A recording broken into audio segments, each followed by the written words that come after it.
All right, I'm going to call this meeting to order. Was it properly posted? All right, we have a 20-point agenda. I would entertain a motion to approve the agenda. Motion, a second. Any discussion? All those in favor signify by saying aye. Aye. Opposed? All right, we have an agenda. Item number 4, approved minutes, January 5th, 2024, public safety meeting. Motion by Severson, second by Frank. Any discussion on the minutes? All those in favor signify by saying aye. Aye. Aye. Opposed? Great, we have, minutes are approved. All right, so that brings us to coroner updates. Yeah, I didn't. Yep, I do. I didn't get it in yet. Folder, okay. Yeah, it came later in the afternoon.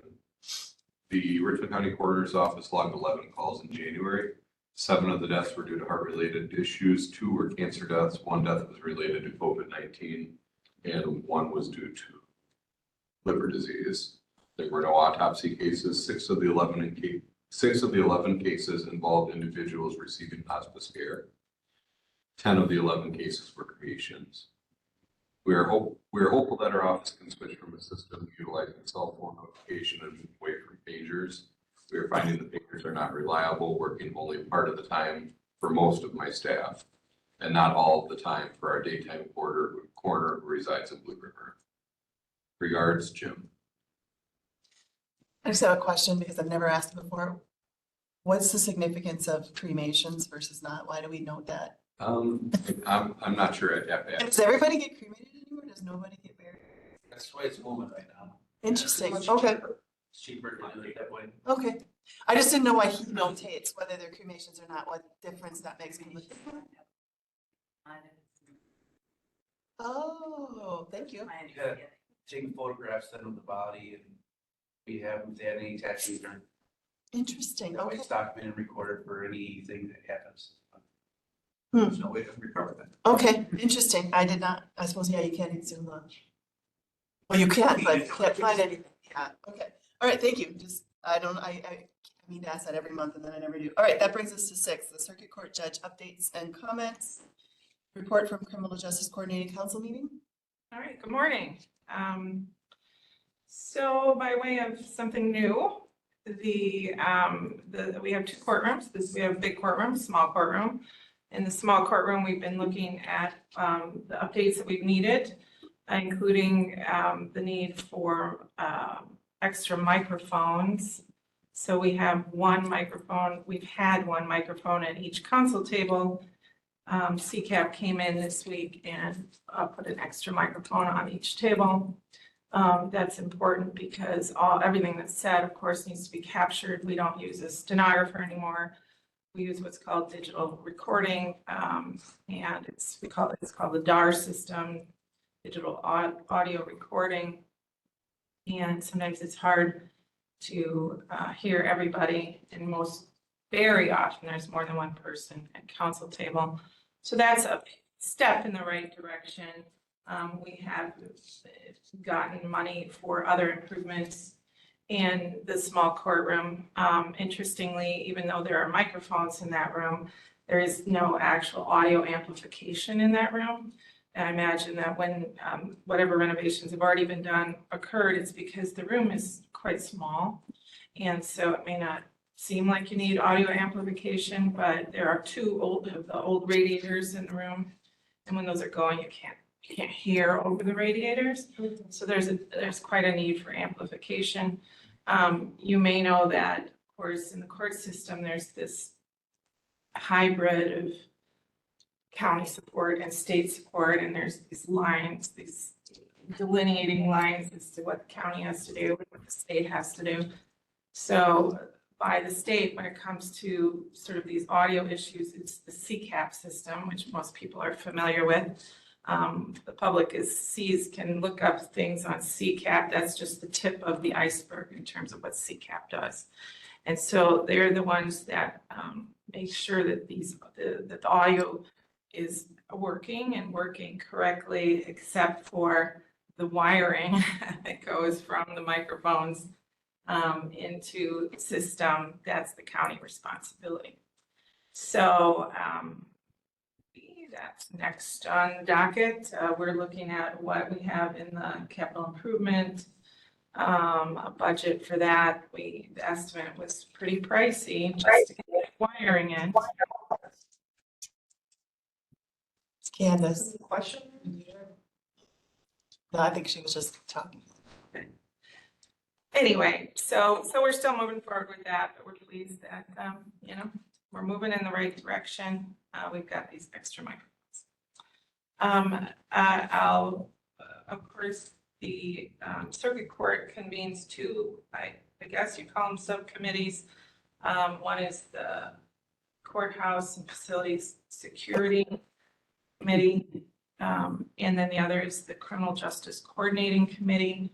Both of those committees meet quarterly and are to report to this committee.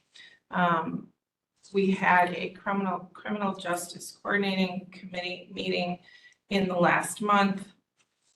And they'd like to kind of report what happened in that meeting. Of course, that's a convening of the different players in the criminal justice system in this county. And we've had some good attendance and some good discussions. At our last meeting, which was on January 9 of 2024, we discussed diversion programs within the criminal justice system. And that would include anything that would deal with folks who are arrested or somehow brought to court who may not necessarily need to do a deep dive into the system. There are a whole lot of people who find themselves caught up in the machinery of the legal system, particularly the criminal justice system, who would be what we call a one and done. So you bring them in, you deal with them, you give them some sort of diversion, and then you get them out of the criminal justice system. There's a lot of there's actually science behind that, why there are certain folks who need to be caught up in the criminal justice system. You know, they need the correction, they need the confinement, they need the supervision that the criminal justice system can provide. Other folks do not, most probably like everybody in this room. If you happen to find yourself in the criminal justice system, you would self-correct more or less and make sure that you never find yourself there again. A lot of people are like that. So we talked about what diversion programs look like in this county, or the ability for us to have formal or informal diversion programs here, because we're such a small county. It makes it very difficult to have a formal program, and we really don't. But the district attorney's office has forever really engaged in informal diversion programs. And one example would be for folks who might get arrested for not having a license, so driving without a license. They would come into the system, get arrested, have a court date, and the DA might say, well, look, I won't prosecute this if you get your license back within a certain period of time. They get their license back, and then the matter gets dismissed. That's an example of an informal diversion program. So that's just one issue and an important topic that we've talked about in the CJCC meeting. We talked about there are programs across the state that assist folks in figuring out how to get their license back. So that's something we discussed, the difficulties that certain people have with even just navigating, say, the DMV. You know, you lose your license, and then there's all these requirements to get your license back, depending on why you lost your license. What that could look like in this county, there was discussion there. We discussed treatment courts. Of course, one of the driving forces for having CJCC, an active CJCC committee, is the fact that it is required to be the oversight committee for treatment courts. And so as such, we do discuss that during the CJCC. We talked about treatment court. We're very pleased that right now our treatment court is nearing capacity. So capacity at treatment court is 15 participants. And I think we're at 13 or 14, which is really great. It's not really easy to manage 13 or 14 people, but we've got some really good folks on our treatment court team. And we have a great coordinator. So we discussed that, and we discussed some of the policy changes and in treatment court that any policy changes need to be approved by the CJCC. There was an issue where we didn't realize that's what needed to happen. We were making decisions in treatment court, amongst the treatment court team. And so we were educated that we need to have that done in the CJCC. And so there were some updates to certain policies that we discussed and that were approved. So that's more or less what we talked about. We did talk about realize that it's also a proper forum for us to talk about the future of the courthouse itself and the jail, given that those are critical components of the criminal justice system.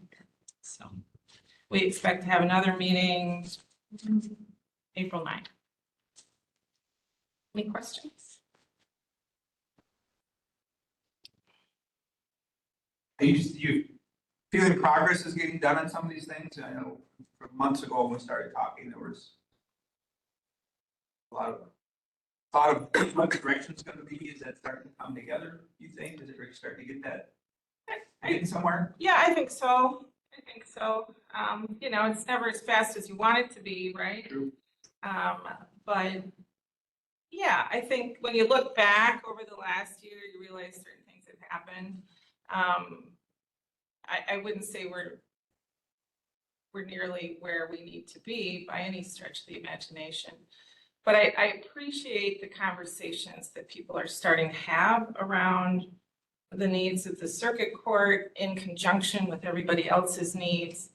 And yeah, and I just actually had a conversation with Candace the other day. And I appreciate that she's also quite aware and attuned to and with the needs of the circuit court. So, you know, that gives us all hope as well. Thank you. Yeah, thank you. Alrighty. That would bring us to the clerk of court. Good Thanks. morning. My report is pretty short and sweet and Numbers look good. laid out in black and white in a manner that I think the net gain speaks for itself so far. That bottom line will change. But as I've been submitting attorney fees that were right at the end of the year, last year, I'm putting them under 2024 because the county clerk's office asked which way I wanted them, which in the past wasn't an option. And so knowing that I've exceeded expenditures for 2023, I'm like, duh, I'm in 2024. So, yeah, because I did budget more for attorney fees and we'll keep creeping that number up. You know, and of course, a lot of the actual revenue is a recoupment of attorney fees. So it's an offsetting revenue to an expense. So really, when you look at this and you look at actual revenue for the courts, 338,000 for last year, and actual expenditures of the clerk of court budget, 393,000. You know, that's, I think that's not too shabby. It's hard work. This is just a quick and easy summary of it. And open to questions. Did you increase your projected revenues or did you leave them conservative again? I did edge them up. I know you're always pretty conservative with your I'm always- revenues because you don't want to be have to be irresponsible. because like this, looking back, 2023 was an exceptional year with revenue. I don't know, but I have noticed some things, some trends. State debt collection, now that many counties in the state are on it, of course, I've been on it for a number of years, even before there was the interface and the software. And so now other counties that waited for the interface, they're catching up and catching on. So state debt collection on the state level has a lot more accounts coming in. The impact I'm seeing is a slowdown in what they are collecting, and also them being less aggressive with some of the debts. So they reject a lot more debts than what they used to. You're gonna find this with any collection agency or anything. The thing with this is that you have to remember, Richland County gets 100% when they do collect. They don't take a cut. It's different than that. They assess a surcharge on top of it. So it's this huge money machine for the state. Because when that debt goes there, they assess their, whatever it is, 15, 20%, or a certain dollar amount, whichever's greater, they collect that first. From the person, not. From the person, not from us. We don't lose anything by doing this, as you can see. So that's just one of my tools. And this is working with individuals. Most of our money is receipted, thousands of receipts that we generate, thousands of interactions through the course of a year, and usually in a month, probably about 1,000 interactions. So it takes a lot to get to totals. It's not like often when I, like yesterday, I did month-end reconciliation, and I'll take after I get all the accounts set and figured out, reconciled, and I cut the checks and give them to the treasurer, then these revenue reports that I eventually get from the fiscal department of administration here, sometimes they'll say to me, oh, well, we've got the account set from the state check you gave to us. And it was cringe a little bit. I'm like, it's not I'm giving the check to the state. That is not a state. I didn't just get like $100,000 dropped in my lap and then I cut a couple checks to the county. I wish. It doesn't work like that. And so it is our collections, and then the county gets to keep part of that and then has to send part of it to the state. That's how the process works. So we literally are the collections, the local collections agency for the quarter. Right. One of the expenses here is labeled as dean fee. What's the acronym for dean fee? It's state versus dean. It's a case from which that's your adversary counsel in criminal cases where people who are, and forgive me, Lisa, if I like dumb down the language too much, or if I don't say this right, but it's so if someone's indigent and they're flat out indigent, no job, whatever, they're likely to qualify for the state public defender, and they get an appointment that doesn't involve any county expenditures. If they are capable enough financially to hire their own counsel, they do that, and then they have to pay a retainer to somebody. Also doesn't involve any county money. In between those two things are people who are working but are not able to come up with like $5,000, $10,000, whatever, to retain an attorney, but they do have the ability to pay the county back. And so under state versus dean, those people fall into that gap. The court, because people in a criminal case have the right to counsel, so the court appoints an attorney under state versus dean at county expense initially. So the people I collect money from them while the case is going, and then I put that into a trust account that I manage. And then at the end of the case, the attorney submits their bill. Richland County pays the bill.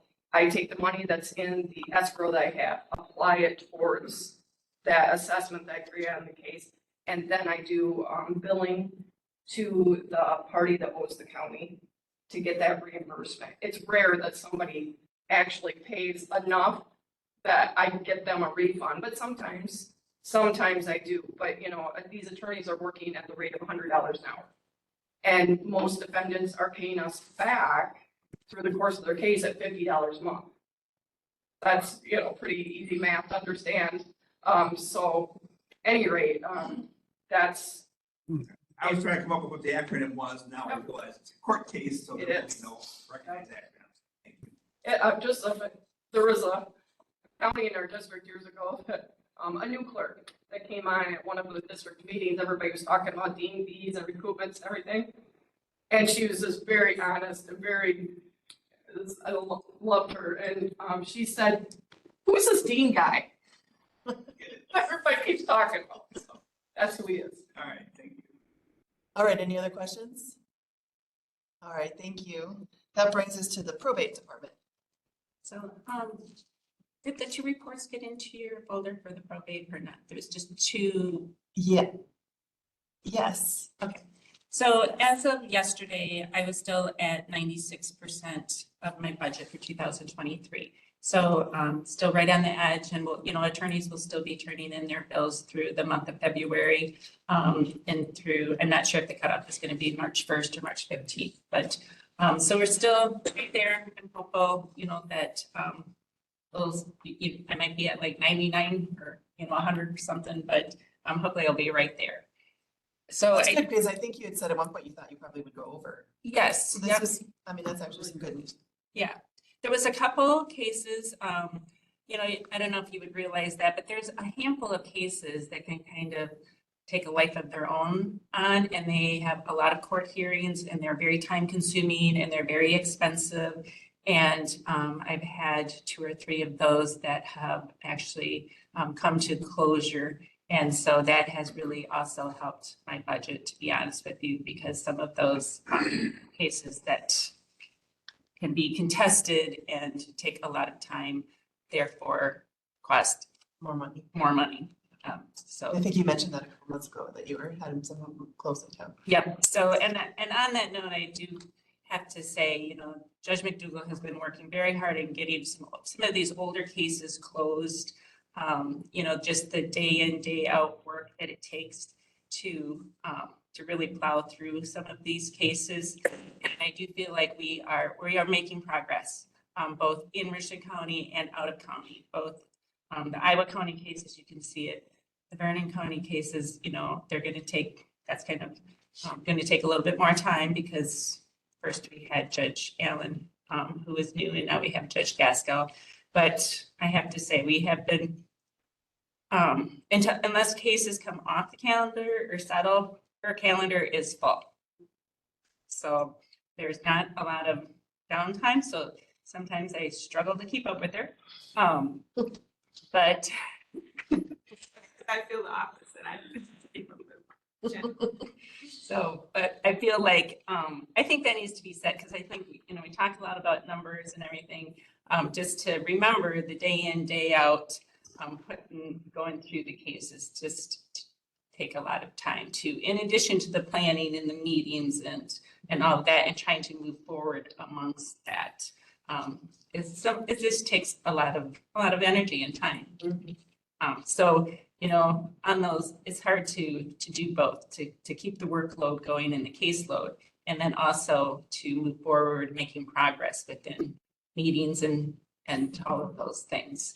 So, but I do think we are making progress. I mean, both in the court security area and in the CJCC meeting, having this progress is slow, but I feel like it's becoming more front of mind for everyone. And I'm, as the judge said, we're pleased that it seems to be noticed in this committee, which I'm thankful for, is noticed by Candace, which we're thankful for. And so I guess my question to you, and I went to, the campus meeting and listened to that a lot while I was working, is that I feel like we are heard in this meeting and by Candace. I do still have concerns about whether the whole county board hears us. Because sometimes I feel like here at the courthouse, there are true concerns. And so that's kind of a question to the committee. I feel like you guys understand where we're coming from. Candace understands where we're coming from. But to really pass that information on to the whole county board, whether that can be having the judge come in and speak at County board meeting. at a thing. full meeting, sometime, Yeah. including with Clay and Candace. I didn't run this past. Volunteer. One thing that I have found that with at least the current board is writing up a document that actually lays it all out there, especially when you're laying out there the severity of the needs and, you know, the security issues. Sometimes having that, it seems like that the board reads reports like that. And I think they appreciate having that because then when constituents are talking to them about how we're spending our money, it gives them a document to fall back on to share with the public as well. So, I mean, I think it would not be a waste of time for the circuit court to write up, you know, your capital needs, because that would serve two purposes. One, it would inform the board of what the needs are and why, but also, you know, I think that puts the pressure on to get it into the capital plan, to get more money allocated in our capital, in our borrowing that goes to the circuit court. That's just my opinion. I don't know how anyone else feels, but that's the way I found to get the rest of the board informed, is more than just talking at us in a board meeting that's crowded with a lot of things. Sometimes doing both, like maybe having a report and then coming and doing a quick summary of it, might be something that's helpful or useful. So anyway, that's just my thoughts. Good idea. Madam Chair. Yes? So I wouldn't disagree with that. I think one of the things that we are going to be focusing on going forward is our capital planning, because I think last year as we were doing it, everybody was kind of new at what that is. And so we're going to start meeting with each department and talk with them about capital needs and what they will be going forward, and trying to get a 5-year plan together, because right now it's really immediate. It's a year or two. And I do think those needs are changing. So I think that is an outstanding way. And yeah, an update, just to let people know. I mean, I'm putting it out there as much as I can that we need to do something about court security. And so I think that, you know, that written report and then keeping it at the forefront of everyone's minds is a very positive thing. Because the reports have been even put on the website, so even the public can also read about it. And I don't know, it seems like they've been helpful. I don't know, like, it's not the be all end all solution, but I think it's a step, one more way we can try to communicate. Because I wouldn't disagree. I think that that people that are not on this committee don't know or understand what the needs are and why it matters. In general, not all of them, but in general, I think. Because we talk to you every month, so. Well, they're focusing on Their areas stuff. that they're representing. Their stuff, yeah. Yeah, and that's why we need to keep that. Yeah, I mean, I certainly talk about it. I have a chance, but. Okay. Is there anything else that you wanted to? No, and that's it. Is there any questions? Okay. All right, thank you, you guys. All right, so that brings us to district attorney. I saw her earlier, but. Yes, she asked if I would give a report. Oh, okay. Pretty brief, doesn't have a whole lot to update us on, other than she did want to note that my office, her office, and Attorney Wendell have been working together on some problems we've been facing recently, and so that's been going well, and we've been working well together on that, and I think we've moved past it, so. Yeah. All right, so that brings us to emergency management, which is going to include ambulance as well. Because the joint ambulance committee, this is the committee that if they want to bring stuff to the county board, is my understanding that they come through this committee. Yeah. So do you want to, we'll start with Amber, do you want to just go ahead and? Yeah. So the first item that we had on the agenda was a resolution to honor Bernie Cooley. He turned, I don't remember what the date was, but in January, he turned 100 years old. So Bernie Cooley was a longstanding member for the ambulance service. And then he also was the county coroner for a long time too. So I thought it was appropriate for us to do some kind of a recognition to honor him. You were on the service and you were on the service when Cooley, or no, you didn't start when Cooley was wrong. Everybody's got a story of when they were on with Bernie Cooley, it sounds like, if you were on with him. Some good, some really good. Very interesting guy. But he's a good guy. He's got a heart of, he's got a heart for the community and such. So, so the resolution is just, honoring him for the time that he spent doing those two public safety things, as well as, you know, the fact that he hit 100 years old, so. That's all right, so would someone like to make a motion to send that on to the county board? I would make that motion. I have a motion and a second. Any other discussion on that? So his areas are, he was coroner, Yes. he worked for the ambulance, he was on county board? I don't think so. His daughter didn't mention it if he was, and Jean didn't. Okay, all right, so those are two, okay, Yeah, because I was thinking he was involved in another level of. I thought there was two, I just don't remember what it was, Yeah. all right. So, no, thank you for that. Okay, Maybe he was in the posse. Yeah. Might have been ago.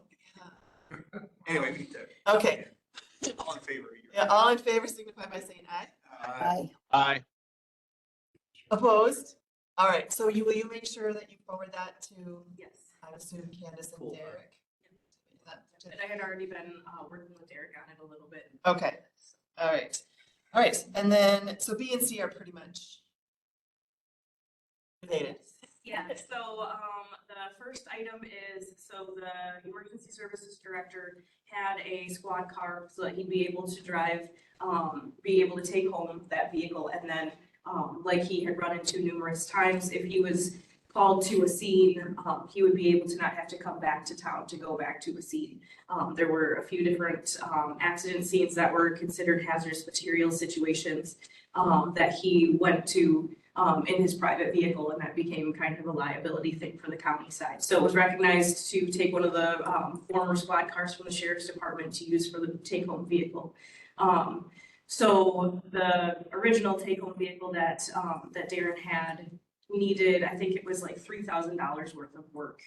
And so rather than put money into that, it was recognized that that one could just be retired and sold. And so that's what the first item is just determining how to get rid of that. Because I guess Clay won't do a takesies backsies thing. So when you are disposing of, I don't remember, we talked about what's the proper terms in the ordinance thing, but you give the opportunity to other departments to go ahead, and if they say no, then you what, send it to surplus auctions or? Yeah, I would run it by you guys first, but then I would send it to surplus. Surplus, okay. Same thing here. So we've already offered this, so there's no need, because it doesn't work functioning, there's no need to offer it. But if it's not, is it running? Like, can it even be driven to an auction? So Darren said that he wouldn't consider it safe to drive. It's not really. Okay, so, Auction will come here, won't they?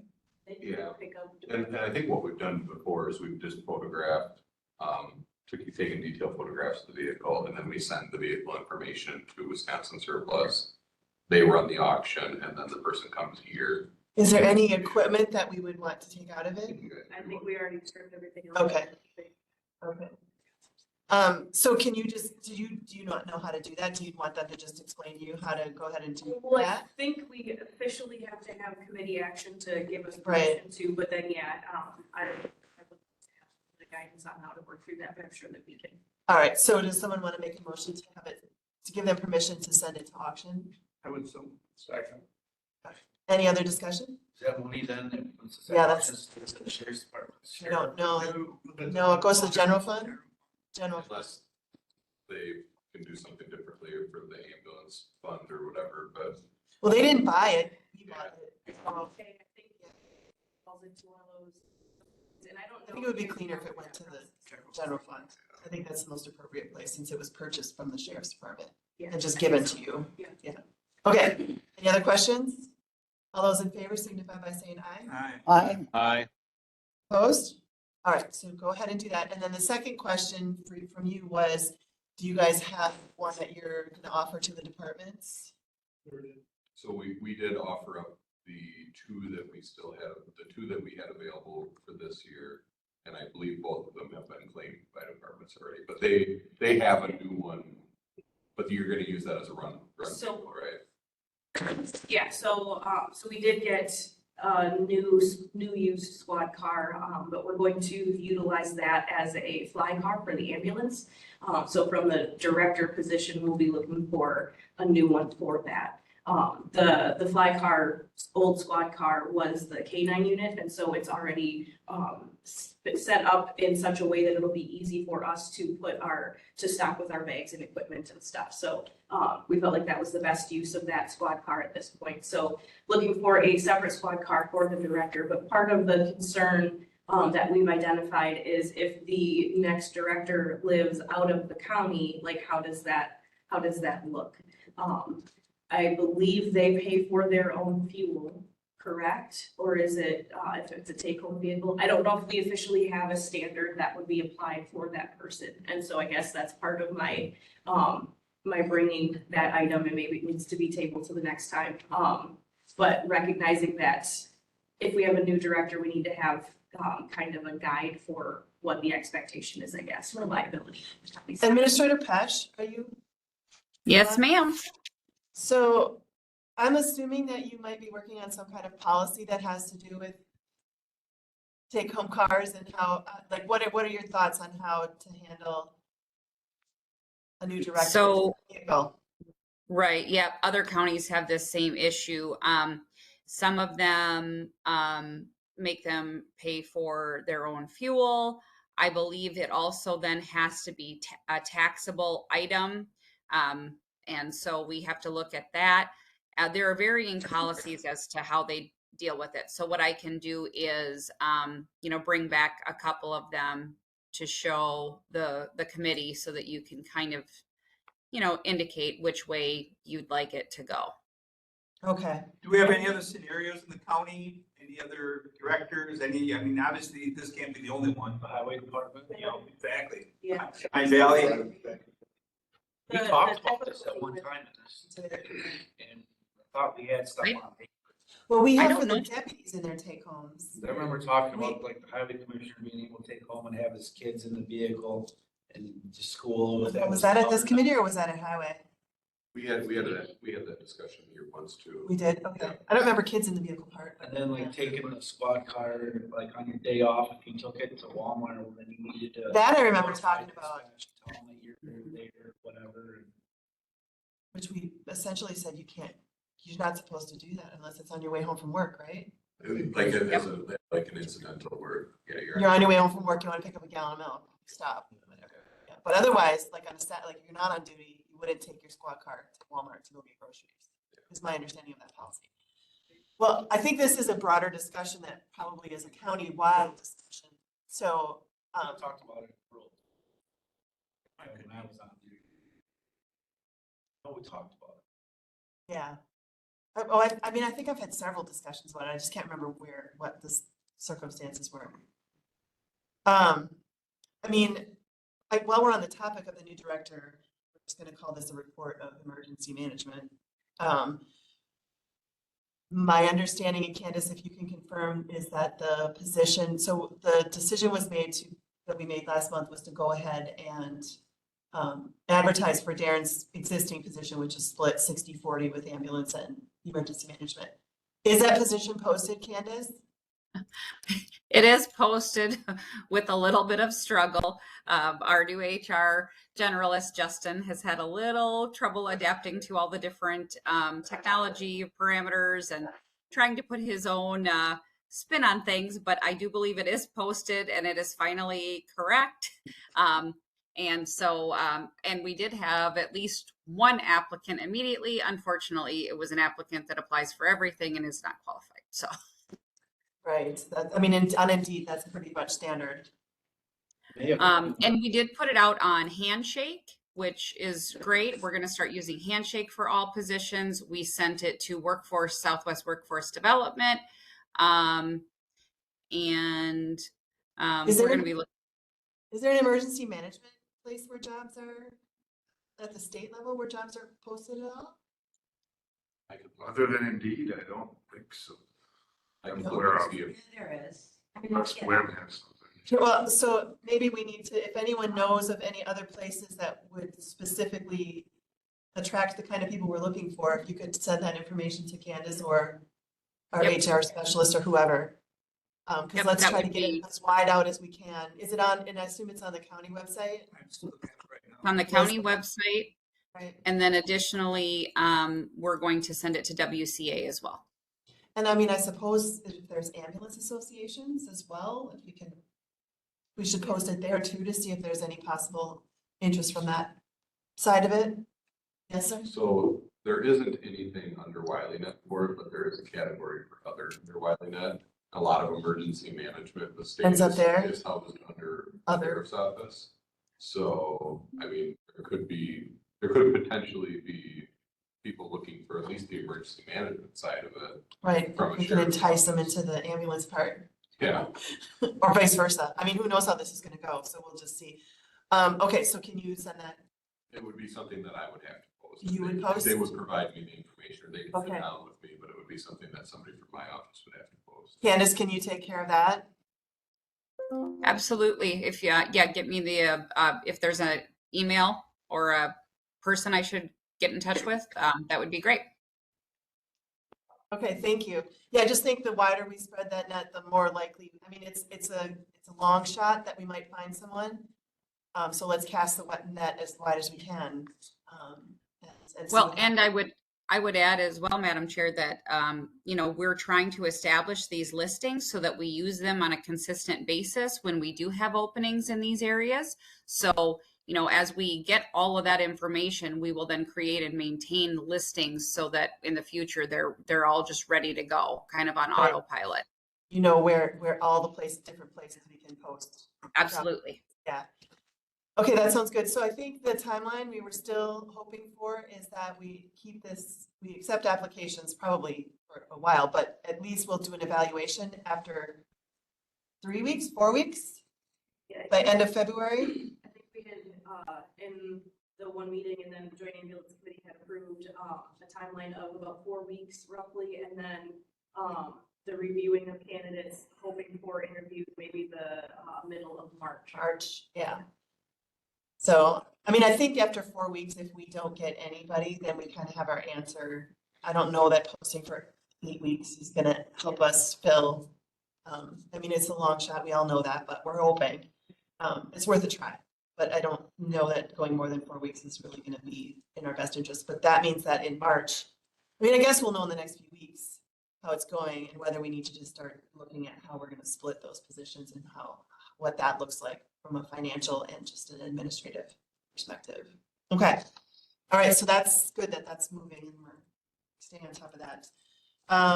So getting back to the squad car for the director, I think there's obviously a larger conversation that we're having as far as just overall policy, and we might as well wrap that all into the same conversation.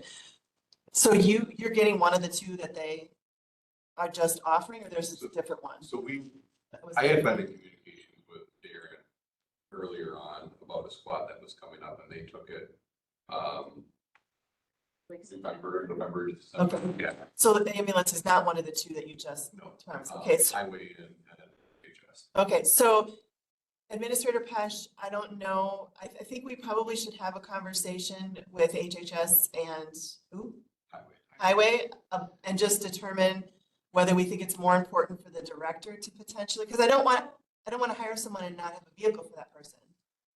If it's a problem. I mean, I don't think it would be appropriate to take one that's already been promised to one of the other What'd you departments. say? We should have another one here by the end of the year, mid-year.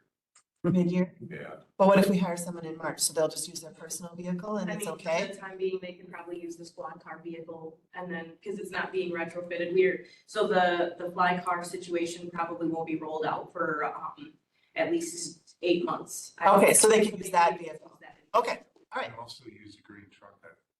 Yeah, which was originally the response vehicle there. Say that, we still have the green truck. We do. Oh, yeah. That still works, right? Oh, yeah. It's Spent a lot of money on You're vindicated. that. To refix that pump. Yeah. No. Okay, so we're set, so we don't need to do any rearranging of what cars are already. Fine. Okay, cool. All right, that sounds good. Yeah. We put a lot of money into fixing that thing up. And it works quite nicely. That's good. Don't quit giving me the evil eye. I didn't. It will work well for some time in the. It will. Well, It was just recognized as. Your ROI is C. Because the decision for the director to have a response vehicle, or take-home vehicle was, determined by the emergency management committee. The local, When that the existed. LEPC. No, before the reconfiguration Oh, of committees, there was an emergency management committee. Oh, right, yep. And it was recognized in that committee that the truck wouldn't be a good take-home vehicle. I can't remember what all the reasoning was, but I remember that was part of the discussion. Okay, anyway, all right. So anything else for that? Let's go, okay. So emergency management, yes. anything to, We're on course with EMPG EPCRA. I submitted all of the closeout paperwork. I've not heard from Christina yet.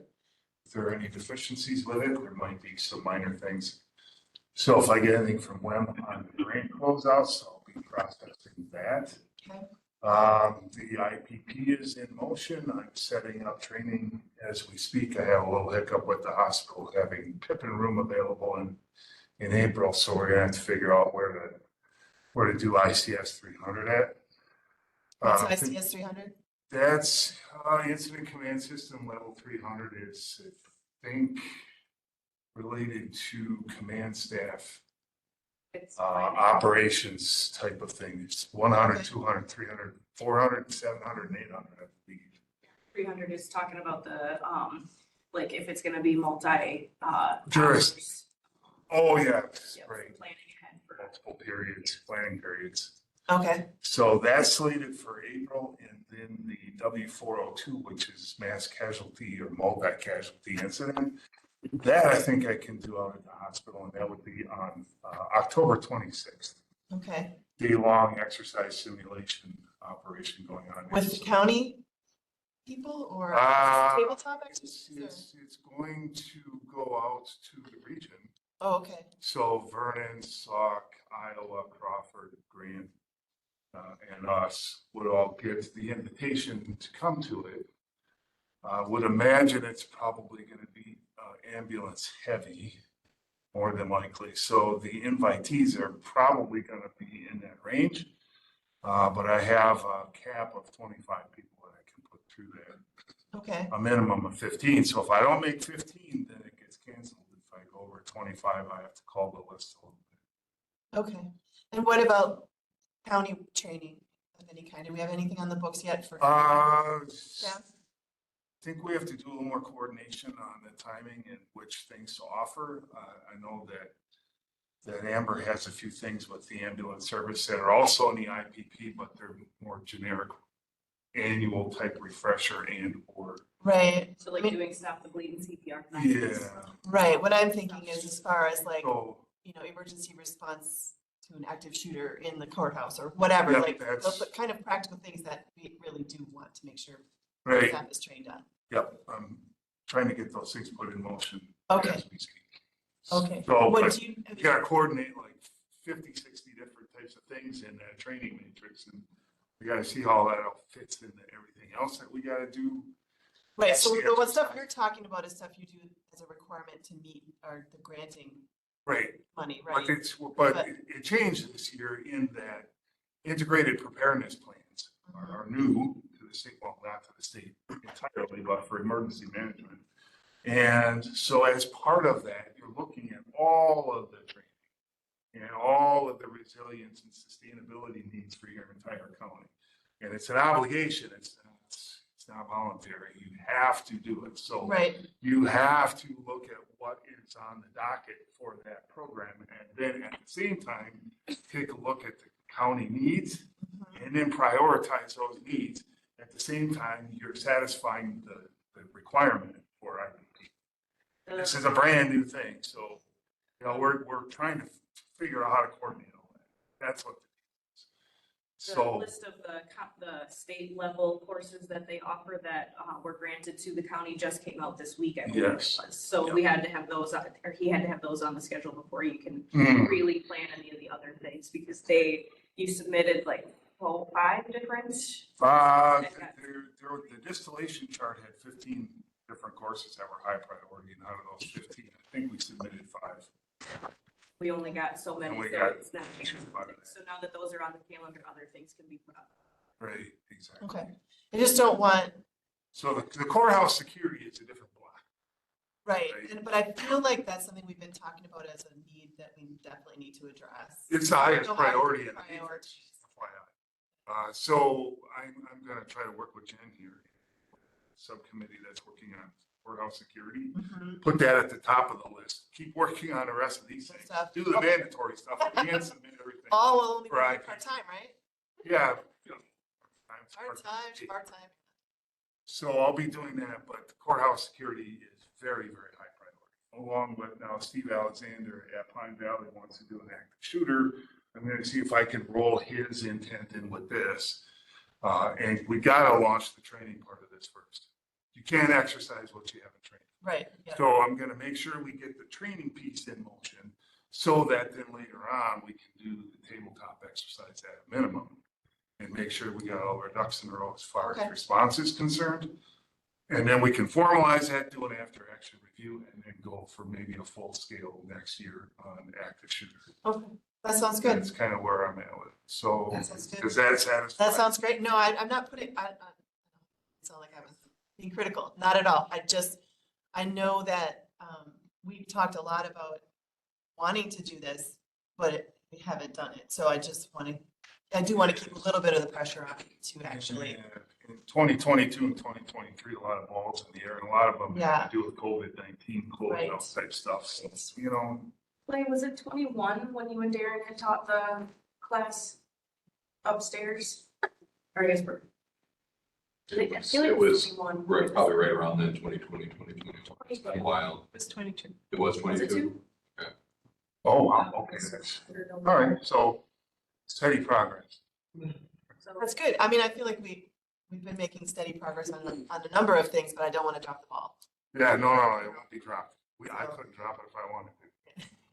All right, anything else for emergency management or ambulance? All right, thank you, guys. All right, so that brings us to the PSAP and GIS grants monthly update.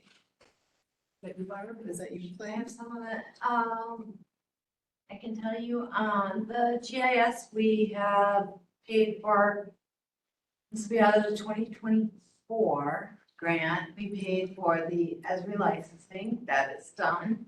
The 2023 GIS grant, we have spent more, money on the contract services for MSA. MSA. And, I have to think of the other, I submitted the last quarter's report. Is there carryover for the 2023 money? Do you allow, or how long does it go for? We had submitted a grant, change because we didn't spend the Esri money. Because remember Mike had Yeah, renewed the licensing, and they did approve the change to be used for switch for the office downstairs. So I have that approval. We haven't acted on that. We have until June of 24 to spend the 23. it's funny. Yeah, okay, that's what I So it's thought. kind of, now when I get an invoice, I have to really look at the two grants and decide which It's one. the is 23 appropriate. versus 24, right? Okay, all right, cool. And you're into the training side? As far as the PSAP grant, I talked to Mike, they budgeted $7,628 for training for the dispatch center. And they used a total of $6,137 for that money. Pretty close. Did we submit, are those expenses all in that folder? Yep, Mike sent all that stuff to you. Okay. Just recently. It's been in there for a while. so. Okay. Okay, so there's only a little bit left, right? Because you said it was $7,000 of budget and we spent 6,000 or something like that. Is there any other training that we can use up the last 1,000 or are we just done probably? I guess that can be used all the way through June, you said. Yes. So there was training that Nettie was looking at for 2024, us to make sure she gets that scheduled early this year still. Whips common May, Adele's. He brought that up, but I thought it had to be used by the end of this year, so I'll talk with Betty about that. Okay, yeah, let's go ahead and use it up. I mean, if there's good training out there, let's take advantage. Yep, she had people on the list to go with that training. Awesome, okay. Anything else on that? Anything else on the PSAP? Or, Is there equipment on the PSAP side? Or is that in We the, saw the last email. I did see your last email, yeah, so. We are struggling with Baycom.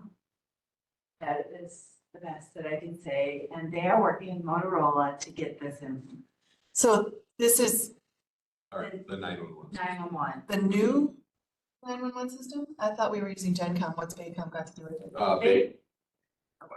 Baycom is doing the dispatch portion that we have the $245,000 grant. That's separate from the radio project. Okay, Um, even though all the dispatch consoles came from the radio project.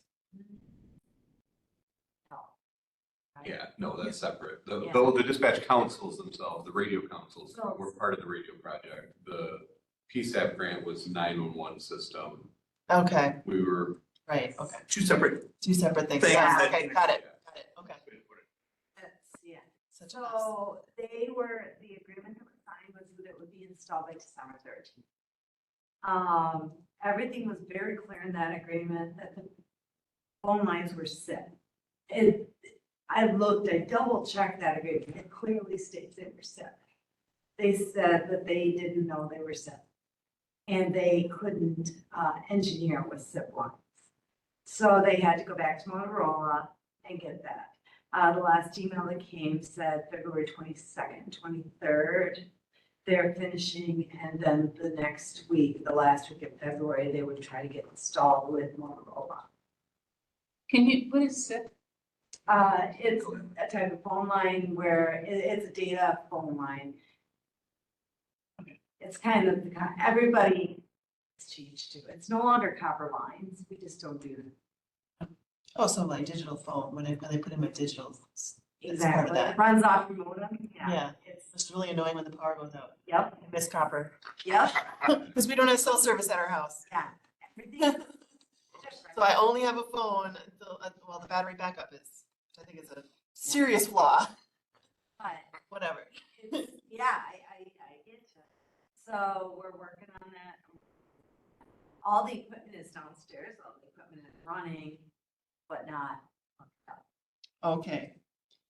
I'm assuming you guys are gonna stay on top of that. Barb's on it. All right. Question a little bit on that. So if we lose internet, we lose our phones? Is that a true statement based on what you just said? Well, battery backup. We have And we generator. have generator backup. Yes, the phone system is on a generator back. Okay.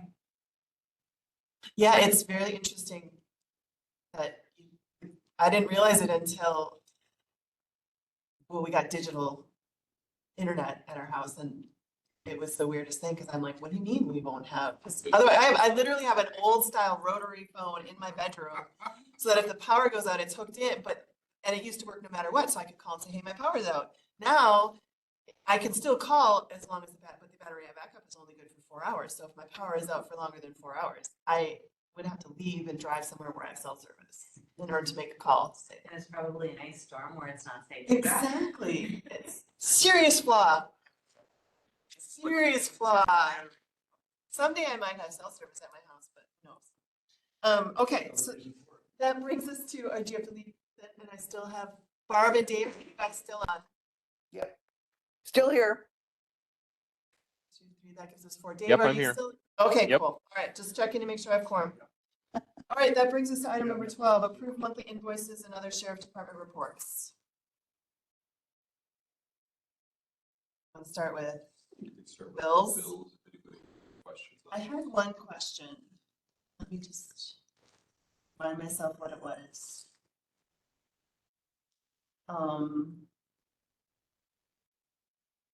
Oh, Dane Knable, meals for prisoners. Is he does he transport? Transport. Okay, I figured it had, I'm like, why is he getting meals for prisoners? He doesn't work here. But I didn't realize he's doing transports. Yes. Okay, then that's the only question I had. Does anyone else have questions? Otherwise, I would entertain a motion to approve. Move for approval. Motion I'll by second. Second by Turk. Any discussion on the bills? Nice to see no bold in the first month, or second one, nope, first. All right. All those in favor signify by saying aye. Aye. Opposed? All right, bills are paid. That brings us to your report. Yeah, so for January, we had $29,956 in vouchers, 44 inmates booked for the month. Average daily population was 37.23. But the 37 is minus the 8, Minus right? the 8, Yeah. yeah. So still high, 29 is where we're at. It's about where we've been, 30, yeah.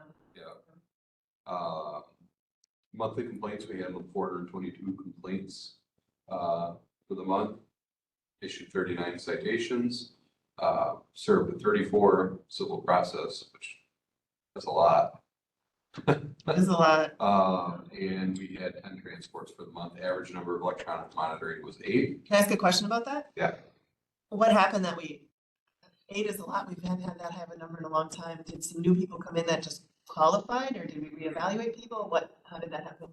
I would say it was probably a combination of both.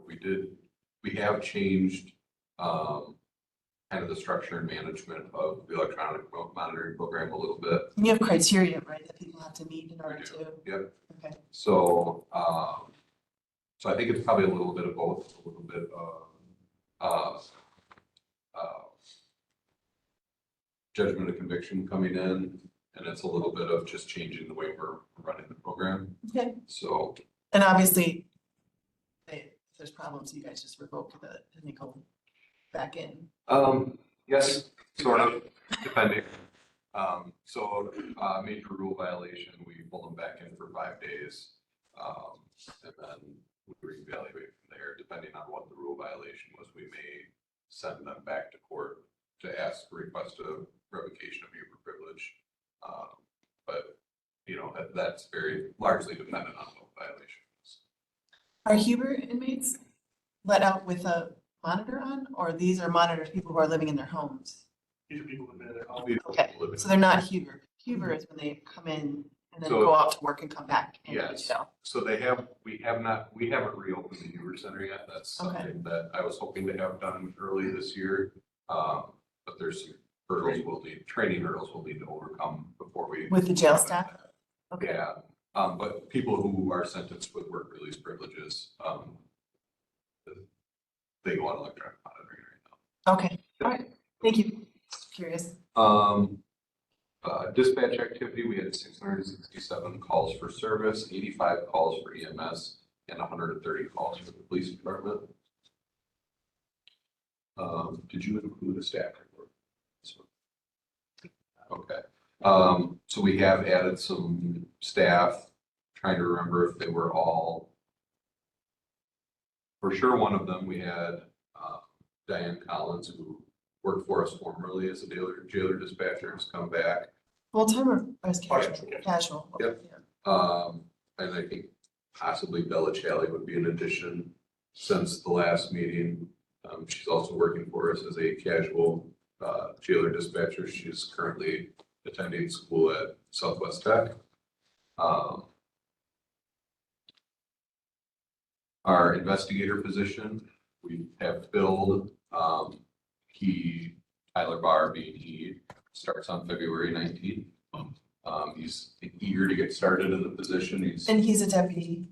He's a current cadet deputy, handles court security and picks up some patrol shifts for us now and then. Is he done with the police department? As of the 19th. As of the 19th, he will be full. He was down in Musgrave? No, he was, at one time he was in Musgrave. Yeah. But he works for the city of Richland Center right now as a police officer, or police sergeant.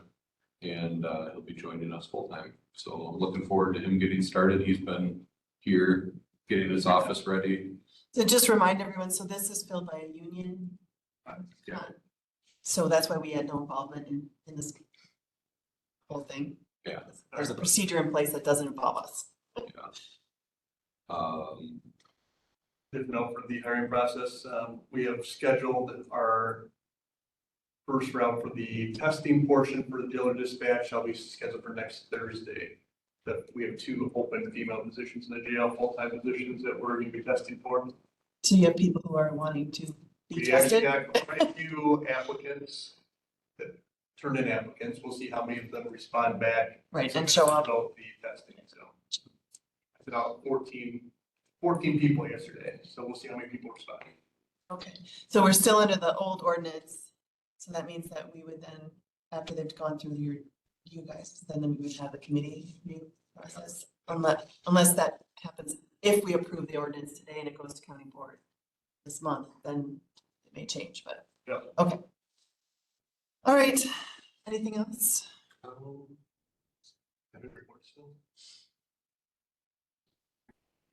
I guess we could probably bring up the jail, classification report that was provided. So, I guess also in my report, Devin, as I expected to do her too, is hit the ground running and working on things. One of the things that she was trying to tackle was the jail classification, you know, we've been noted for several years. Yep. On that in our jail inspections. So she provided us a report. Get it open here. To explain it a little bit. If you look at it as a calendar, the dates marked in red are dates that we are not in compliance. So if you look across the top, those are our cell blocks. And if you go down, she has it basically listed by date. And so red is not in compliance. She made some, I guess kind of gave new directives towards, I believe it was the 24th or 25th. So we had some improvement there. But if you look down, 29th through the 31st, what's in red is it's our female population. And again, I just described other meetings that we really have limited space to house our females. So that's gonna be an issue for us, is separating them by classification. So we have seven. There's a class of 7. I mean, it goes up to 9, but. Yeah. So so you were asking if cell blocks? Yeah. It's 1, 2, 3, 4. So H, J, and K are all the receiving cells. Right. Yeah. 1, 2, 3, 4, 5, 6, 7. If you count across A through G, that's 7. Yeah, that would be correct. Okay. Five up in the upstairs portion, then our 2 Huber dorms. Forgot about Huber. Yep. Okay, yep. And we're not using those as Huber, we're using them as regular housing. For now. Our lower risk. So what is the blue? I see there's black, blue, and red. I assume red is bad, but what's blue? I think blue were dates where they didn't have people classified that should have been classified with this period of time. Oh, okay, because that was also something we got written up for. So yeah, and I guess I didn't talk about that. Looks like towards the end of the month, it Yeah. resolved itself. Yep. At the beginning of the month, right after that. Christmas holiday. And then names on the right? So those were people who weren't classified in time. Okay, So if you notice, as the month goes on. they all got, new people Yeah. were getting classified, but Yeah. one time I was, So I think she has some. put some procedure in Seems like place. she's got some safeguards in place to make sure that It gets actually done. happens. Awesome. Yep. I mean, that's exactly why we hired, that's why we needed the jail administrator. Yeah. So does she have any ideas on, is there any way to improve the red? I mean, she talked about how after, actually today, that they'd be in compliance because the one female party would be, I think, getting out. But, I mean, those females, if we kept those 3 females or whoever that's in there, there's no way to be in compliance unless we put one of those into a holding cell in time of our Holding intake cells. So, Right, which that doesn't make sense. And I'm assuming there haven't been any issues. no issues. Okay. So I don't know if you recall, but I asked them, I mean, I think we need, as much as you hate to point out that you're not in compliance, I think we need to start talking about it because this is going to be part of the conversation about the need for a different jail setup. Our current setup is not, there's just, I think that the ability to meet the classification system is going to be very, very limited. And so, and that's a big deal. I think it's a big deal. I mean, certainly if anything were to ever happen, it would be an even bigger deal, and we have a lot of liability. So, I mean, I don't think you have to report this every month unless you feel need to, but I think a periodic Gotcha. check of it and talking about it here so that it stays in the forefront of the committee, especially since it'll be a new committee, you probably should have this conversation again in a couple of months. I have no idea. Presumably, well, it'll be Barb and I for sure. There'll be for sure be two new people. So, okay. So thank you for that. Tell her thank you for, and also that we appreciate that she's tackling some of these really hard things. Yeah. That, you know, you guys just haven't had time to deal with because you're dealing with everything else. So, okay. So that brings us to approve a resolution commemorating the service of Toby Johnson. So, as I probably discussed with some of you, Toby was retired as of, his first official day of retirement was January 1st. So, I thought it was appropriate to bring this resolution forward and recognize his years of service here with the sheriff's office. Does anybody have any questions about that?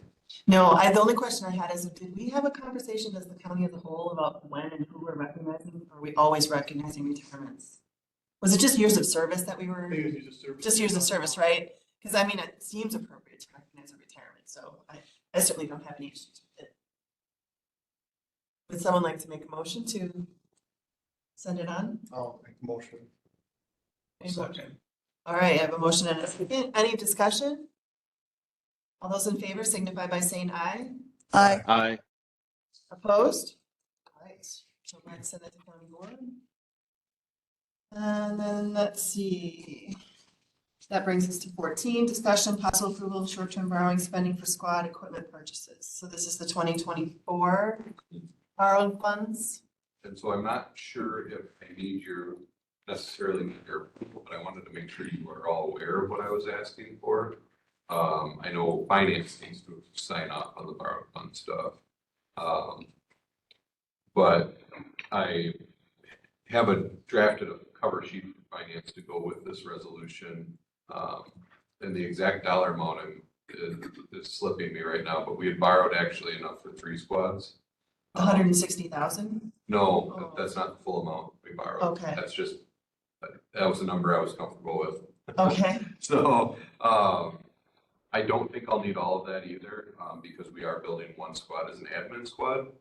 But I put enough in that I was comfortable with for 2 complete patrol vehicle builds and what we don't spend.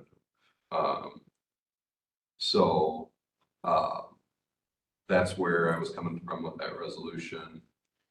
There is I do kind of have a follow-up to that. I don't know if I should bring that up now, but maybe it's a thing for another meeting. I'm hoping maybe to spend money that doesn't get spent on squads for upgrading the rest of my portable radios prior to the changeover to the new system. So that probably does need to go to finance to allocate the capital borrowing from one category to another. Yeah, so we will have a surplus of money from that was originally borrowed for squads. Instead of 3, we're getting 2, and there'll be a little bit, hopefully, be a little left So over. I'm hoping, I guess my thought behind that is that we'll have then possibly more money for other subscribers to get radio equipment, if I can get mine addressed and taken care of beforehand. So, yeah, it's Right, okay. it's an unknown, but I figure I can try and do my part in that. So are you wording this, you're, authorized to spend no more than that way? Mhm. That's worked pretty well. Did you get a response to that email that you sent asking if this was when you sent this to me, it was to Candace, and I don't know who else, where you just said, this is how I've done it the last few years. Is this still okay? Did anyone say it's still okay? I didn't get a response. Okay. I didn't get a response to it. What I've been hearing, is that maybe they're gonna be looking at doing things a little bit differently, that once we're allocated the money, we just have to talk to Candace about it, but I had not heard that went through yet. Okay, So- so let's still send this on to finance and Yeah. follow. Okay. And one of our squads is already in, so. Yeah, that was the other Wow. catalyst, is Okay. I was not expecting it, but one of our squads. They're finally catching up. That It's because, I think it might be because it's the admin one that there was less. I mean, they're building them from scratch. I guess I don't know why it's faster, but it's the one that was meant to be the admin vehicle is already here. okay, interesting. All right, We should probably approve the money then. we probably should. Yeah, Phil Baxmont, I would make a Jack. motion. All right, motion. Do I have a second? Second by Severson. Any discussion on that? All those in favor, Madam- signify by saying, oh, yep, go ahead. I was just gonna say, yep, so we are following current procedure at this time. So this is this is what we should be doing and then taking it on to finance just to be safe. But yes, we will be making recommendations to streamline the process a little more in the future. Okay, thank you. All right, all those in favor signify by saying aye. Aye. Aye. Opposed? All right. Your approval. All right. Review and possible action on ordinance 89.7 amendments. So I sent you one version, which I essentially just made all the changes we discussed and made it into a nice, pretty one. And then Bob had wanted me to also include the one with all the markups in it. So I guess, well, first, does anyone have anything that I know that the sheriff sent me a couple things. It was small edits. Yeah, so let's talk about those first. Yeah, I think, did I really miss department somewhere? I tried so hard not to. And so I switched a number of things to Office, and I wasn't sure maybe if it would have been more appropriate in some of those instances to change it to RCSO. But I did change a number of things to Office, and it was just in like sections where there'd be a section where it hadn't been changed. And then the next section, it was switched back to Office. So it was. I mean, I read it so many times, I couldn't even see it anymore, so. And honestly, and like I said, I Yeah. probably missed it too, because you get used to the flow of reading it and you don't always catch it. Yeah. So other than those changes, just changing, what was the other? Is there Actually, I'll anything else? find my email to you. Yeah, I was just looking to see. I've got it open, but I hate the way this thing opens and it's really hard to read. I know there was one thing in the hiring procedure where it was just a, Hiring procedure, the first section of hiring procedure, not under like lieutenant or, I think it was in the first section, let me. So yeah, I had said here, I'm gonna open it on here so I can actually see. in section 2 sub D, the wording referenced people attending the police recruit. I added academy to that, but I also thought that we could possibly simplify the statement saying that the candidate must be eligible for Wisconsin Law Enforcement Standards Board certification. All right, So give me 1 second here, I'm gonna open it. I should have opened it before we started talking. Final ordinance review. It's present. Okay. Sorry, give me 1 second, everybody. All right, so that was in section 2, right? section 2 subsection D. D. Okay, all persons who apply for, So, second line, yep, shall be certified by the state of Wisconsin as a law enforcement officer. actually it's, sorry, section D, the second line, so Wisconsin's, they go from 165.85, Wisconsin statute shall Yep. have completed the state of Wisconsin police recruit. Oh, academy just got deleted probably, huh? Yep. Otherwise, the suggestion would be, so it says to become eligible for certification. Mhm. The other suggestion I would have would be that, that the candidate is eligible for Wisconsin Law Enforcement Standards Board certification. Okay, so the sentence would read, Yeah, instead- Wisconsin statutes, okay, yeah, well, let's see. I'll just read the whole thing. All persons who apply for or attain the position of full-time jail administrator, road patrol deputy, sheriff, or investigator shall be certified by the state of Wisconsin as a law enforcement officer in accordance with section 165.85 of Wisconsin statutes. Or, and this is where you want the change, shall have completed the state of Wisconsin Police Recruit Academy, or is eligible.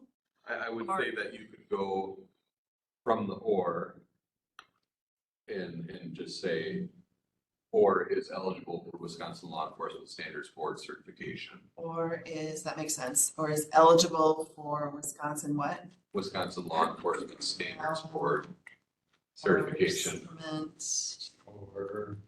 Certification, what?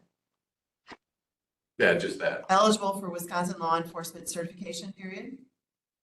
Yeah. I thought there was another word in there, but Standards board. standards board Yeah. certification. And that would cover your people who have completed the academy but not yet been certified, you know, Right, okay. or people who would be eligible to attend the academy. Does anyone have any issues with making that change and clarification? Committee? Okay, so from the second part of that, then it will say, or shall have completed the state of Wisconsin Police, is it Recruit Academy or Recruitment? Is it Recruit Academy? It's so now it's just called it's just Police called Academy? Law Enforcement Recruit Academy is basically what they're referred to. So I should change police to law enforcement? I think it works either way. Okay. Yeah. Anyway, okay. Or shall have completed the state of Wisconsin Police Recruit Academy or is eligible for Wisconsin Law Enforcement Standards Board certification. So I was thinking, so when you go And through- is or is? No, just that when you go through section 165.85 of Wisconsin statutes, or be eligible for Wisconsin. Oh, we get rid of all of that other Yeah. stuff? Yep. Because either they have to go to the academy or they already are and they just have to be certified. Yeah, So you want me to delete this? I think that sounds right to you, Aaron. Yeah. Oh, so just delete, okay, so now it's just gonna read.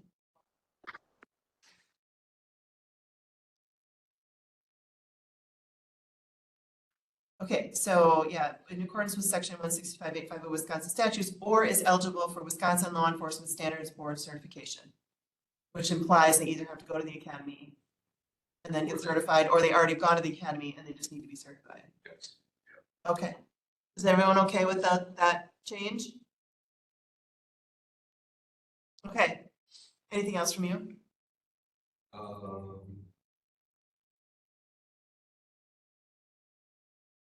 No, I didn't have anything else. Okay, so the one thing that I think we didn't talk about, probably on purpose because we want to get this done, but I still think it's worth the conversation about how your sick leave and how that all falls into this, whether you should be allowed to retain sick leave. But I'd really like to get this approved. So is it okay with just, I mean, I think that this committee can be brought back in the next And I think that's probably a good conversation for Candace. administrative, just have an administrative kind of a policy. Okay. Yep. All right, does the committee have any questions or anything they want changed? Does everything look good? Can we send this on to county board? I'm I assuming, move for approval, so I'm time. thank you. That makes me so happy. All right, any other discussion? It's not like it can't be amended again, right? I mean, and I have just, yeah, and I will send this back to core council obviously before it goes to county board to make sure, but he was here last time and heard all of our discussions, so. All right, any other discussion? All those in favor of sending this on to county board signify by saying aye. Aye. Opposed? All right. Let's get it to county board. I think it's good. I mean, I think it's still serving its purpose of protecting both your, ability to do your job and our ability to be overseen. Yeah, managed, yeah. A little more better balance. I feel like we certainly streamlined quite a bit of it. So I feel like we accomplished what we were, and we just made one that you can read the whole thing and find everything in one place. Okay, so let's move on. Okay, so this next one, I need this. In our packets, you could see so this is the demographics of who we pull over and what their racial breakdown is. So there's a couple of ways to look at this. One is just to look at what's the percent pulled over that are of a particular race, or if we just put them all together into a people of color category. And then the other way to look at it is as a percent of that race's population in Richland County, how many of those people get pulled over. One thing that it didn't, and I'll give you the number, like I just did some math to get those numbers. One thing that I did not take into consideration because there's no way to know in our the current way our data is presented is how many of these people don't live in our county that get pulled over. And that could obviously have an impact on these numbers. So I'm not, the reason I'm not doing any kind of formal presentation is just that these are this is just for information about whether or not we think we should maybe have a conversation with how we decide who we pull over. So I'll just read you the numbers. So when you look at how many people that get citations, these are citations written, right? And does this include warnings? Or is this just citations? Okay. So one thing I will note first, so there's 1,160, but I just deleted or subtracted the no entry and the unknowns because we don't know. So they shouldn't be counted in our citations. So I use a citations of 1,093 once you take the 58 and the 9 out. Because we don't have any basis to. So then when you look at the percent so I combined the Asian, the Black non-Hispanic, Indian, Alaskan, Black Hispanic, and white but of Latin descent numbers together. And that brings you to a percentage of the citations written, 10% of them are written to people of color. And 89.2%, so 10.8% and 89.2% are written to people that are white, non-Hispanic. So when you look at our population demographics, we are 93.7% white. And then the balance is, what is that? I didn't do that math. Other. Is people of color. Yeah. Everything else. Yeah. So hold on. What is 93.7? I'm terrible at math. 6.3. 6.3. Okay. So, all right. So if you go up based on that, people of color are approximately 6.3%. We are pulling over about 3%, 4%, over 4% more than you would expect based on our population. But again, because we don't know how many of these people are from out of county, we could have artificially inflated the numbers a little bit. So like if, let's just say that, even 4 or 5 of the people of color that are pulled over from out of county, that could have, because their numbers are so small, that can have a significant impact on the percentage. When you break it down, so let's just assume that all these people were from Richland County, which we know they weren't, but for the purposes of the numbers I'm about to say, we have to assume they were all from Richland County. If you look at how many people that are Black only that we pulled over, which is the 33 citations, if you look, they're only 0.8% of the population in Richland County, which is only 136 people. If you look at the percentage then of who's pulled over, it does bring that percentage to 24%. Now again, clearly, several of these people could be from out of county, which could change that percentage. But I think what this data says to me is that not that we're doing anything wrong, but just that maybe we need to have a conversation with the deputies, and maybe just, I don't know what kind of training is out there, but maybe there's some kind of, because we have we have young deputies. We've talked extensively about having a young group of deputies. So maybe we just need to have some conversations about what kind of other training we might want to do just to make sure that we aren't racial profiling. We don't want to do that. So, Madam Chair? Yes, Mr. Turk. I don't disagree, maybe a conversation, but temper it that, as you said, there's not implications here that there's something urgently wrong. When we're talking about guesses and fractions of percentages, we're not in territory where we're saying there's some dire emergency here. No. And make it clear that, no, we're not saying there is a problem, but it is good to be proactive to make sure we don't have a problem. Exactly. That's exactly my point. And that's why I didn't want to have any formal documents that I'm presenting here, because this is just some estimates based on estimates. So I mean, I always think it's good to challenge, to challenge ourselves to make sure that we're always doing better. So if we, let's just have the conversations and be proactive so that and it is not an issue. I'm not in any way implying or saying that it's an issue. So any other committee members with comments? And I would say it's certainly not impossible to figure out how many of these people were Richland County residents or not. It would, to my knowledge, we would have to do it manually.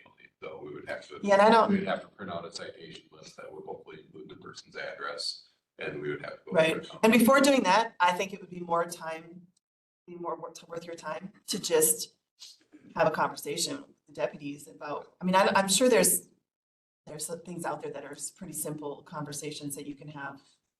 You can break it down as far as you want. I mean, I would like to see information on, was it on a Friday night at Right. midnight? I mean, there's all sorts of things. Was it on a- This is not, yeah, I mean, Was it officer so-and-so? I mean, if you break it down by the officer, I mean, if you wanted to figure out if you have a particular officer who is. or deputy instead of that is- lumping everybody together, I would just as soon see if we can go down to the officer and then maybe, I mean, one bad apple doesn't spoil the whole pot. Well, and I would say to that too, is that we have a group of officers that are much more proactive in traffic enforcement than there are others. So, yeah, I think We could see that in other data that you present, when they're on vacation and stuff, yeah. Yeah. Yeah, the citation levels last month versus this month. Yeah. I don't have a problem with that, but if you're gonna fairly justify this, Yeah. we need all the information. Well, and what I'm saying is, I don't know that that's a conversation we need to have here, other than to just check in occasionally. I just think it's just, you guys should be having these conversations and you can decide how deep you want to go into it. It might be worth your time to look to see if you have one person who is different than the rest of the group and then have a conversation with that specific person, or it might be better to just have some training that is for everyone. It's up to you. That was my point with this, is it's up to you how you want to do it. And then we just check in every once in a while to make sure that something major changes haven't happened. Because these numbers are, regardless, I am comparing them to the same way I did it last time, and they are different. Okay. So there has been a shift. And I think what I think is probably, this is just a young group of kids. They're more overzealous, they're pulling over more people. And so we just want to make sure that we have the proper training or the proper conversations. Something else to add to that, though, it might also be that you have a couple of new drivers in the area that are terrible drivers getting pulled over regularly too. There's also. It could be. Yeah, I mean, this is a whole year worth of, and the last time was a whole year. And so I am comparing apples to apples in that, I think we did it in 2019. It's a good point, because one person with these small It could. numbers, one person could skew it. It was the same thing with the people in jail. There was several repeats that were included. The same person was in jail like 4 times, and that clearly would skew the data. Yeah. I'm not saying this is perfect. I'm just saying that there's some change and maybe we just have. No, I think general perception. I think the last time the people of color citations overall was 6%. And this time it's 10.8. So whatever that means, it's a change. And maybe, and there's less color, so it seems like it should have gone down. Because our population has gone, everything's gone down, you know. Did the percentage of people of color stay the same, or did that also go up a little bit too? No, it went down a little. They both went down. So anyway, I don't think we need to beat this to death, but I do think it's a good conversation to have without turning it into anything else. It's just a conversation. Being proactive. Yeah. Okay. So that brings us to. I saw this book, I was almost gonna read it. The title was How to Fool People with Statistics. Oh, that's why you have to be very careful, because you can make them fit whatever you want. Exactly. Yeah. That's No, I totally agree. And again, yeah, but you have to start somewhere. You have to look at numbers. Just a general perception, I think you're doing pretty good. Yeah, just general. I'm not, yeah, I would agree. I don't think that there's a serious problem at all. All right, so are we ready, or did you want to? add anything to that? I just did a quick search as far as citations, Mhm. just for just the numbers, and there was, seems like when we're pulled over, people, color citation numbers go up because a lot of times they don't have a license, so it's not only for the reason for the stop, but then they have. Oh, we get more than one citation? Oh, interesting. So there's 2 citations for majority of these people that were stopped. Yeah, so There you go. there you go. I mean, that's, yeah. So it does seem like when we start looking at the dirty details, it does. And I will say, I do have a deputy who, if he's gonna write citations, he's gonna write for every violation that he sees, No regardless of who it is, regardless of who it is. And we know when he's on vacation. Yep, you know when he's on vacation, yeah. It's just making it safer to be in Richland County. That's funny. Okay, all right, anything else on that? I think it's good. I'll just say one more thing. I think it's good just to have the conversation, you know, I mean, these people can't say we're trying to ignore it or Yeah. pretend everything, you know, without even taking a look at any numbers, saying it's fine, so. All right, that brings us to S17, radio tower project updates. Are they in yet? Are they all done? Oh, Please tell me it's just all done. I mean, I think we're in a good place. I feel like I said this the last couple of months, is we're like in kind of the regulatory process. Which we on knew was gonna towers. be what it is. It's what it is. Have we had any denied yet? No, we're kind of we finalized the Westport site kind of, or at least what our thoughts on what it should be this week. That's still the nasty road. And Richland Tower, and we've been working on things with both the city and the project on Richland Tower. So, I mean, it is winter, so, yeah, I think things are moving and we're just, but we are for sure putting a tower on the top of the nasty road. Westport, isn't it Westport? I think that could still be subject to change, but everything, Most likely. most likely We're it's. still going gonna there. deal with that road, Yes. trying to make a road up to that. If something came through in the regulatory process and shut that down, that would be the only thing I would think would change that. Is that one close to the Buffalo? It is, it's kind of in the path of one of their runways, but I don't know that nobody's really raised a red flag that it's close enough to be an issue. Yeah, the only time that I ever think I heard that was when we talked about raising it. A little higher. Yeah. And I was like, where did this come from? I was really caught out of left field on that. Yeah. But they're not talking about that anymore. I think, Oh, no, I don't think so. I think the discussion point on that was even, so right now the design is not tall enough to be lighted, but even if the FAA had an issue with it, You it can would light it. probably be that we would have to light it. Okay. Yeah. Is that expensive to light it? It's an additional cost and you have to keep it, and then you have to keep it lit, which can be an additional cost, but yeah. Okay. The only other thing I have on the radio project, and I just want to bring it up here. Strengths is we got the bid from Strengths for the running the cables and the fiber through this build. It's like $11,000. It is part of the budget of that project. I still, and this is where I get very gray area, I apologize. This is not approval that we're asking from this committee. We will go to finance for approval for that, I believe. It's incorrect. I apologize.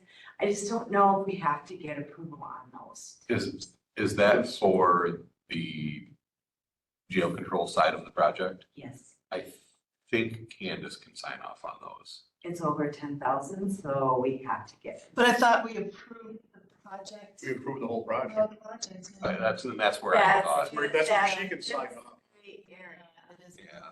Yeah. So are the door controls, is that in the cameras? Is that happening yet? We're going to move forward. I'm trying to be sensitive to dispatch because having so many people work in there is disruptive to them. And having the changeover from Central Square to, sorry, I have a migraine. I want to say Flex, but it's not Flex, Vesta. Vesta. is one change for them. Then we're changing the door control system and the camera system is another change for them. So I was trying not to do both at once. With the delay on that stuff, I feel like we just have to go. Yeah. So now we're gonna have Jim at least start this wiring. But I'm not sure if I have to go to finance and get approval on that 11,000. And I don't want somebody to come back and say, well, you did. So I'm not asking you for approval, I'm just. The finance is next Tuesday, right? Yes, so it'll be on there. Okay.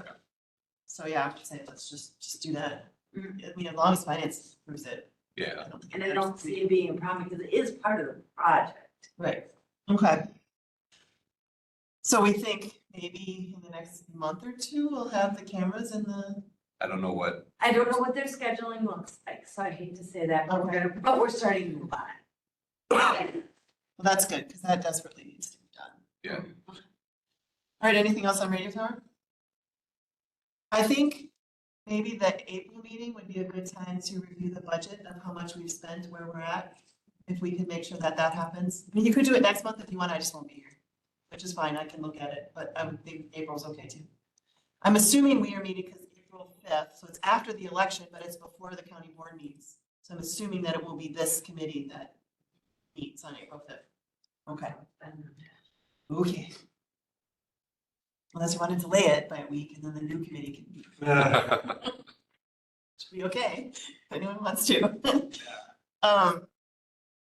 All right, so mapping radio system squad update. I saw the squad, had the squad thing in there.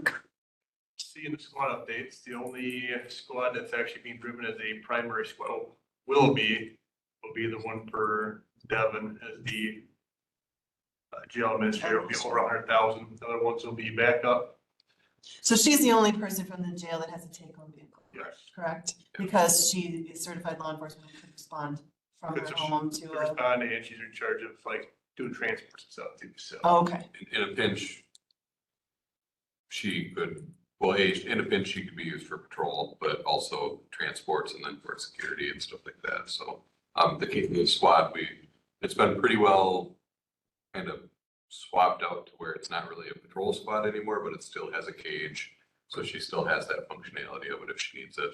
okay. Yep. All right, Squad 11 got public today on the internet. Yeah?